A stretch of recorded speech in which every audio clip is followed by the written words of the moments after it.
Welcome to the Old Guy Bourbon Channel. Why do we call it that? Because I'm an old guy and that's not bourbon. I usually do bourbons, but I like to sneak in a rye now and again. And this is a Overholt Monongahela mash bill. And this very cool bottle. This came out in April of 2024. It was a new release. And you can see the cap looks like a screw cap, but it's a tough one. It's a synthetic cork. Very cool wooden cap style. Pretty cool. So let's see if I can get that back in. This is a 4-year-old bourbon. I almost said bourbon. 4-year-old rye. And what the Monongahela mash bill is 80% rye and 20% malted barley. There's no corn in it. It's also called a Pennsylvania rye. And so Pennsylvania ryes, what they're known for is not having any corn in them. So they could be at least 80%. They were always at least 80%, and they could go up to 100% rye. But, it was always at least 80%, and Old Overholt was at that time 80% rye and 20% malted barley with no corn. Kentucky ryes have corn in them. So Kentucky ryes, they use a lot of corn. They're known for their bourbon, so they like corn. So now to be a rye, you have to be at least 51% of the mash bill has to be rye. To be a bourbon, at least 51% of the mash bill has to be corn. It's just rules. So a lot of Kentucky bourbons are lower rye, in the 50s, but they don't have to be. It's not necessarily. It's just that Kentucky bourbons have corn, which adds a lot more sweetness than a standard Pennsylvania rye because there is no corn. Now on the color on this one, it's like a dark gold. I don't know. We'll call it that. Now here's a little bit about A. Overholt. Stands for Abraham was the A. And this has been in this rye, not this particular rye, but this distillery has made rye since 1810. It's the oldest whiskey distiller. And, a lot of the distilleries got shut down during Prohibition. And there's only a few distilleries that managed to stay open, because you needed a medical license. They said, the whiskey was medicinal.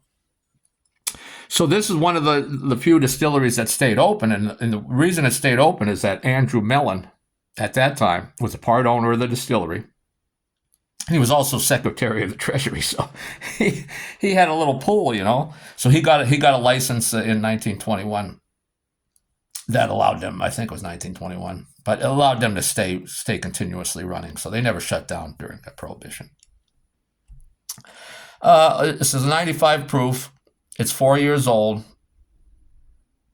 And again, it was released in April of 2024. Mash bill, again, 80% rye, 20% malted barley. So let's get in on the nose on this one. And again, the price on this one I didn't mention it's $40 suggested retail price. Right now in Pennsylvania, it's on sale for $37. At the time I first was looking at it, it was $40. It wasn't on sale. It's on sale now this month. At the time I picked this up, it was not on sale in Pennsylvania, but I picked this up in another state, and I got it on sale for $25, and that's what made me buy it. I knew it was $40 in Pennsylvania. I knew it was a new thing. I don't do a lot of ryes, but I like trying a rye now and again, and I couldn't pass up to $25. So the nose on this one, it's like toasted rye bread. So that extra rye really stands out. Get some raisins, a little raisin sweetness, some cinnamon red hots. Let's take a little sip.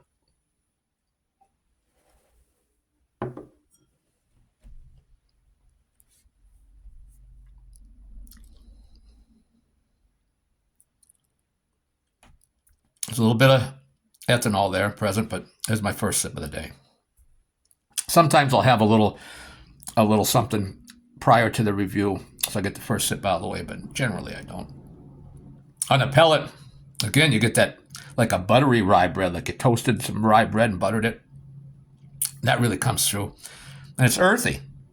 Almost, not a big fan of mushrooms, but they have that earthy flavor. This doesn't taste like a mushroom, but if you know what I mean, that earthy kind of flavor.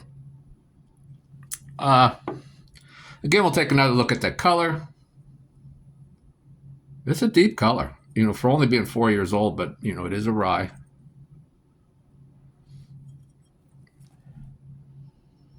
Oh, yeah, and so I don't think I mentioned this. I did mention that Andrew Mellon at one time was a part owner of this company. But in 1987, Jim Beam started the process of buying this company. And when they did, this had been a Pennsylvania rye right up until that time. And at one time, following World War I and World War II, during World War I and World War II, that period, the distilleries were forced to make alcohol, not for drinking, but for the, the military, for fuels and things like that. And so, the whiskeys and the ryes you just couldn't get at that time. And so during those war years, the 2 world wars, people turned to Canadian whiskeys and gins and vodkas and things like that.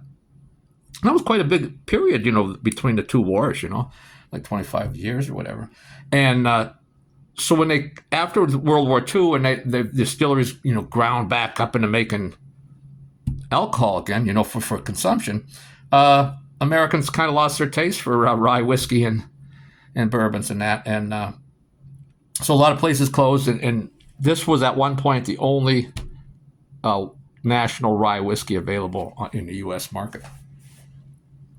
And then, over time, it's stumbled and struggled, and then Jim Beam took it over in 1987. And so they moved the distillery. It stayed at Kentucky. It stayed at Pennsylvania mash bill until Jim Beam took it over. And they moved its production to Kentucky, and it became, a Kentucky rye. So it's in the low 50s, the old Overholt. You can still buy today the old Overholt. It's in the 50% rye, so it's a low rye, and it has corn in it. So anyway, Jim Beam brought this out in 2024 in order to bring back the actual Pennsylvania mash bill. And supposedly they source the rye from Pennsylvania. It's a Pennsylvania rye. So that's pretty cool. And, one of the reasons Pennsylvania was big rye producers, because rye is related to grasses. It's a grass, and it grows anywhere. If there's, dirt on a rock, it'll sprout, And so it was a cheap grain, and that's why Pennsylvania's kind of cheap. Let's get back in on that nose there. I'm rambling again. Again, I said that toasted rye bread on the nose, the raisins, some honey, some cinnamon red hots. Start digging deeper. You can get a little nutmeg and some very light citrus. Let's take another sip. And, I'm starting to run long here, so we'll make this the final sip of the review.